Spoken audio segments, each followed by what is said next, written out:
And welcome, right on time. I love how you're all here with me and here with us to begin to understand how important it is to have your core beliefs, your core values aligned with your vision. So if you don't know what your vision is, you don't always have to have your own vision. You can use someone else's. You can adopt and adapt to someone else's. But someone that knows her vision. And before we go into this, I also want to let you know that at the end of this episode, we're going to have the announcement of who is coming to the next episode, which you're going to have next week, which is going to be phenomenal. And then also we have a stroke of genius. Actually, now we call it the Radical Vision for Disabilities. So that's coming up at 11:30 today. So looking forward to all of that. So I'm going to tell you about that at the end of the show. But without any further ado, I want to bring on someone that knows her vision very, very well. And I am going to tell you that it is Miss Harriet Russell. Hey, good morning, Harriet. Good morning, Brian. How are you today? I'm wonderful. How are you? Doing great. Doing great. Thank you so much for joining us today. You are welcome, and I am excited. Thanks for asking. So tell me, Harriet, what is your first recollection of knowing your vision? It's interesting. It's very interesting to me that it's almost like in my DNA, my vision. And when I'm aligned to it and when I recognize it, everything flows. I feel excited. So my first recollection is when I was about 5 or 6 years old, I had a little book. And I opened up this book, and each page had a different story. One page said, "This is a family in Japan. They sleep on a futon." Another page, "This is a family in Mexico. They live in a casa." So right then I was thrilled. I was excited. I loved this book. It had foreign languages. It had people from around the world. It had new things and new people to meet in different ways. And that's exactly what I love to do, how I like to connect to the world, and what I'm fearless about. Awesome. If you want to hear more, stay right there.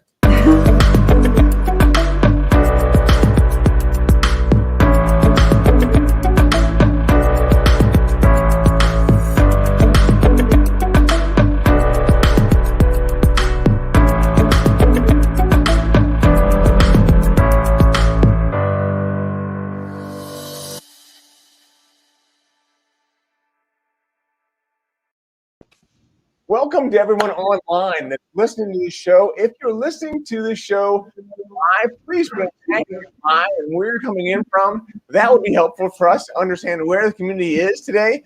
And then also share this video out with as many people as you can think of, because making this community bigger is really what it's all about. Making more people understand how important it is to have their core beliefs and their core values aligned with their vision. That's what this is all about. So, and also, if you can put in a copy or put in an image of you winking, and that winking will signify not only that you know what makes me unique, but what makes you unique. So we also want to understand that uniqueness is so important. So put in your timeline a picture of you winking, hashtag Brian with one eye, and a hashtag of winking with Wagner, and then tag me on it. And then you're going to be entered into a raffle to win a free copy, signed copy of my book. Sometimes it does take a brain surgeon. So, thank you so much for coming on, Harriet. I appreciate you being on this morning. And we've got some friends on today. Let's see, who do we have? Linda Kazera. You know Linda. She's a good friend. And even our friend, Happy Freaks Friday from Eric Bam. He's it, and he's always wearing these bedazzled pants. I'm not sure what that's all about, but that's okay. That's okay. So, Harriet, tell me, what is your story? Tell me your story. My word, that's a big call. Considering I've been around for decades, I just say my story is following my own authentic self. When I had a goal, even if there was adversity, I would just keep going. I would find a way it would work. Somehow I always knew what would work for me. And when I went off track, it was it. So from being a professor to being on Wall Street in corporate America, to moving around the world and living abroad, to living 8 years in a yoga ashram, spiritual center, as a yoga nun, to moving into being an entrepreneur, consultant, I work with and speak for organizations who want their people to work better together across borders, both internally and through the cultures that they are. So a multicultural team or business to business overseas. There's so much diversity in the world. There's so much diversity right here in my own hometown that I just love putting people together and helping them understand that it's not personal. Sometimes it's cultural, and helping people bridge that cultural gap and move beyond the conflicts that might arise from misunderstandings. Wow. Wow. There's a lot there. Oh my gosh. What? I have to ask, because this is not a normal thing for me. What is a yoga nun? Oh, that's a great question. Great. Thank you for asking that. I lived as a single person in a co-ed residential community. It was the largest wellness community in North America. And there were 350 staff. We worked full time. We had 20,000 guests a year. And we offered programs in wellness, yoga, health, meditation, personal growth, development, massage. And I became the director of yoga teacher training certification. That at 8 years is my piece of mindfulness, 24/7 in a community, in the same huge building. It was a Jesuit novitiate building that had been turned into a yoga center. So that's why I call it Yoga Nun, because it was my personal time as a single woman to reflect internally upon myself as I served a greater population. Huh. Interesting. That must have been quite a fulfilling job.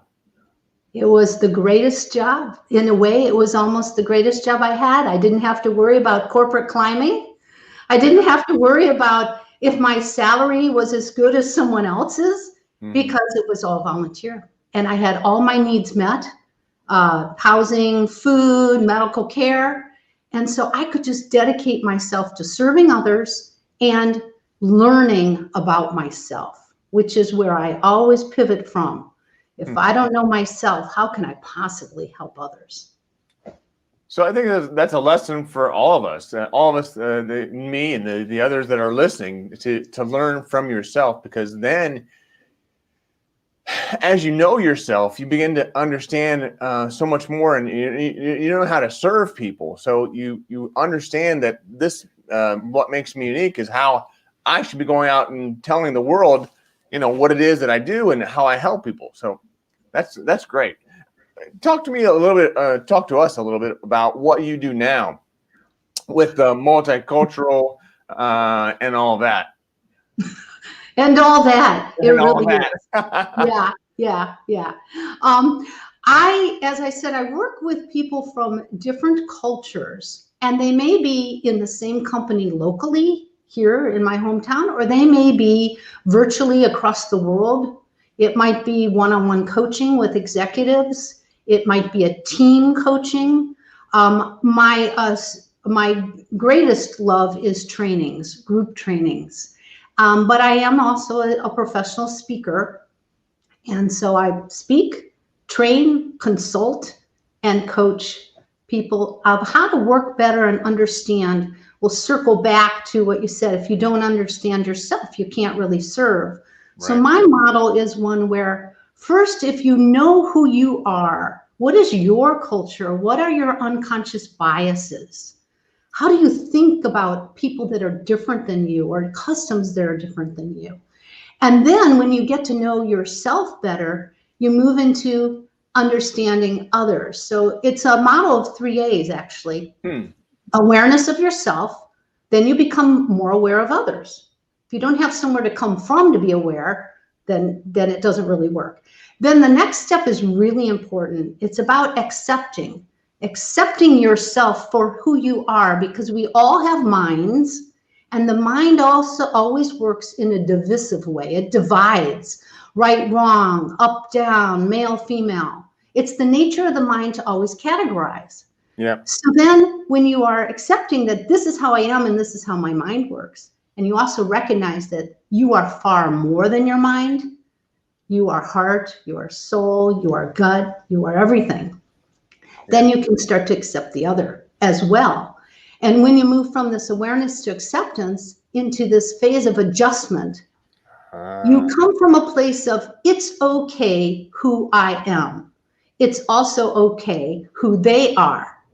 Then all of a sudden you're on a positive mindset, on a positive platform to be able to open up and move into this relaxing place of being able to actually work with the issues, the conflicts, and see more clearly. Wow. The clarity comes from the inner knowing. It does not come only from factual data. So you asked what I do. What I do currently is, first I roll out content, the do's and the don'ts of different cultures. Then I ask people to just really focus in on the simplicity of their issue at hand. What is the conflict that's happening? What are the problems to solve with their business or their team? And then the third level is, okay, now throw away the recipe. Not everyone of this one particular culture behaves in one particular way. We know that in the United States. Right. So then I move into this other place of, all right, recognize when you are relaxed, all that mindset and that filter and that bias actually goes away to a background. And you can then just communicate from a place of energetic connection, hear the silence, see beyond the words, feel where you're stuck, which then will vibrate out to another person. It's almost unknown, but when you do these particular practices and you have experience doing it regularly with communication skills and understanding of another person's culture, not taking it personally, then it really becomes a pattern of life. And it just expands into feeling better about everything, even the own dynamics in your biological family or in your broader world of your personal friends. Yeah. Huh. Wow. Wow. Before we, there's another gentleman that's joined us here, my friend Mark Usick. So coming in, and yes, thank you very much for coming in from Ohio, Mark. That's awesome. So you must deal with lots of different cultures. Oh, I do. And what I've found, I do. I have clients from all over the world and people that are living locally here in Ohio as well. I've worked with refugee response. I've worked with corporations that have their C-suite people moving around, and someone will come from another country to take over a staff in a huge corporation here in Ohio. And these are, trainings that I do to help people feel more comfortable in their new location. So, but what I wanted to say also is that I was so fortunate to be able to be fearless about traveling across the world. Mm-hmm. There are many areas that I'm not as comfortable with, but going new places and meeting new people and learning new languages has always been my joy and excitement, not my fear level. So I try to help people bridge their fear about when you may not understand another person's accent, or when they're not using their time management in the way you expect, a vendor doesn't come through, cultural faux pas on, meetings, how to give praise, how to give feedback, criticism, what to do or not to do. So I was very fortunate that I, before the internet, was able to live deep dive overseas as an adult for 8 years. I lived 5 years in Japan, and I speak fluent Japanese. I actually got my master's in linguistics there as the first non-Japanese person to get it in one of their Ivy League schools. Really? So, Tochi Daigaku. So I was on the Japanese campus, and I was in my element because all the other linguists I studied with, the Japanese, they would not let me speak English with them. It was like, even though they knew English, being linguists, they wouldn't. No, study your language, study your language. So I was excited about the deep dive that I was able to have in Japan. I lived in a Japanese neighborhood. I lived away from the embassy, away from the businesses. And I believe that that ability to be able to live in another culture, and also, if you can, speak the language, gives you another insight into culture, because culture and language show each other. Can I give you an example of that? Yeah, please. Many people might speak Spanish in our audience. So I'm going to use a Spanish example, okay? Mm-hmm. For example, some people believe that fate is what drives them, fate and destiny. And other cultures believe, particularly American culture might believe, individualism, that we have the power to change ourselves and our world, okay? So here's an example in the language. Se me cayó means it fell from me. This is what you say when you drop your pen. Why not just say, I dropped my pen? No, in Spanish, it's not the fault of me dropping it. It's the pen fell away from me. It's just an example of how. That's interesting. You know, that's just it is. And that's a simple example. Can you imagine in all the different, even in English and the same culture with business dynamics, there's so much misunderstanding, misconstruing, expectations unmet. And even if you lay it out in the rules and you put it in the contracts, it's still always there.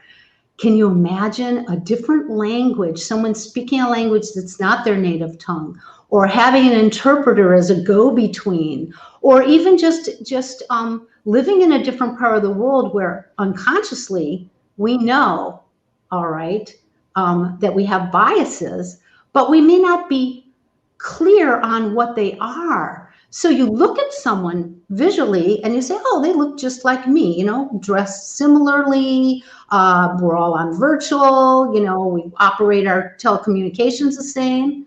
But really, we forget that there's a culture behind each person. And some cultures are thousands of years old. And the American culture is pretty brand new, isn't it? So this can create a great divide that we just have to recognize and then accept and then open up to, where's the place to meet? Where's the place to meet? Where's our intention? Do those 3 A's. Yes, thank you. Awareness, acceptance, adjustment. That is interesting. Wow, I'm learning so much from you today. And I hope we all are. So great. Wow. Well, let me ask you. So you know your vision is to help people from different cultures and build their relationships with different people from different cultures, but make them so they last. How do you make them last? How do I make them last? How do you help the different people to have those relationships multiculturally? But then how do you get them to last? Yes, relationships that last. Yeah. I believe that it is a practice that has to be nurtured continually. The self-practice is a positive mindset and accept yourself even when your mind is saying, I made a mistake, okay? And give that same thing to someone else. So I'm a little hesitating here with your question. I don't want to get off target. Oh, no, that's okay. That's okay. Okay. I want to answer it, but I had a thought that just went out there, and I accept myself for that moment. I love it because you are aware and you accept it, and now you're going to adjust. I'm going to adjust. I'm going to feed back to you. Can you repeat that question one more time, Brian? Yes. So tell me how you make relationships, multicultural relationships, last. Yes, yes, yes. Beyond, I'm a big educator. I love to grab information. I love to study. That's why I speak a half a dozen languages, and I love to give information to other people. You speak 6 languages? I've studied about 8. I'm only fluent in 3. Wow. Back to that, though, how do I create the relationships? For me, yes, the person is more important. I have a quote someone once said to me, one of my coaches said to me, do you want to be right, or do you want to have a relationship with that person? Do you want 10 years from now to see them on the street and be able to happily say hello? I haven't seen you in a long time. Yeah. This is kind of my motto. Customer service with boundaries. Accepting people for their differences, even when I judge them in the back of my mind. How to clear the filter. This makes the relationships last because there's joy in the connection. Mm-hmm. There's something beyond it's almost like tackling a problem of disconnect together because the goal is the same. The intent is to connect. So I try to lay the foundation of we're in a relationship with our customers, our clients, and everyone that we talk to in the world, even on an errand. How can you make that moment a plus? And how can you frame your language and your behavior to make a win-win situation out of a muddle? So the relationships last because there's a relationship, Brian, not just a goal or being oriented towards results. It's not what can I get from you? Yeah. Some cultures are very result-oriented, though. Yeah. Transactional cultures, we call them. It's more important, the bottom line, and getting the transaction clear than it is to develop the relationship. What are some examples of some of those cultures? Okay, so for example, let's take Japan. Very relational, very transactional as well. But first, it's building a long-term relationship. A lot of meetings, a lot of getting to know you, a lot of going out to eat, a lot of cultural connection to who are you? Do we want to work with you? Because once the relationship is solidified, even it takes a long time to make it happen, also go-betweens and people to introduce, then the reason that it takes so long to develop is because once it's developed, it's for the long term. Yeah. These are long-term culture relationships. That's a great example. Japan's like that. China can be like that too. I would say that the American culture and Northern Europe is more a developing long-term relationships isn't from the onset, the mindset. It's more about, can we work well enough together to get this deal going? Can we be transactional and have, everybody get something good out of it? But it's less about the relationship, more about the transaction. So there's less wining and dining. Northern Europe, you might even just fly in on the plane and boom, you're in a meeting right away, no lunch. Yeah. You arrive, there's the meeting. Somewhere else, you'll spend 2 weeks in a country and you still won't walk away with any closed deal because you have to keep going back again and again and again. Those are a couple examples, I would say. Latin America, South America are also outside of the big cities. They're also more relationship oriented. Mm-hmm. Bigger cities tend to be, my experience is a large city anywhere in the world is different than the smaller cities or the countryside. They're more in the transactional. States too, sure. So they're more transactional in the big cities? Right. Pardon me? They're more transactional in the big cities? I would say in general, compared to the smaller cities outside or the villages or countryside, but within that culture, they may still seem very relational compared to another whole country. So a key thing is that culture is not about international boundaries. Culture is beyond borders. Cultures are within each country. Really? Cultures are beyond borders. Right. Just because a country is called Germany doesn't mean that all the people in Germany are from a Germanic culture. No. We all have people that have been born in other places and come into our world, or people that have grown up 10 generations later, but maintain a cultural identity of some sort from their family heritage. Kyrgyzstan is a great example. Kyrgyzstan is from the Turkish tribal roots. It's in Central Asia. This tradition of 2,000 years of customs is still embedded in this country in some of the village dress or in the way relationships are developed. But Kyrgyzstan was a part of the Soviet Union until 1992 or 3, when the Soviet Union dissolved into different countries. So they're speaking Russian, have a Western mindset, come from Turkish roots, and they're right next to China.